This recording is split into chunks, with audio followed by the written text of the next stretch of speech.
Since Repair Clinic encourages you to perform this repair safely, a warning icon will appear when you should use caution.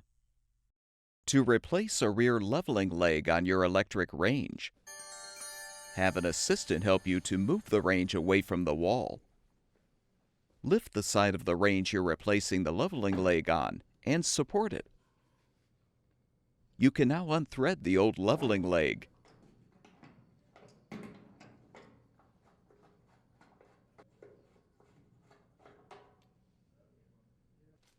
Install the new rear leveling leg by threading it into the base.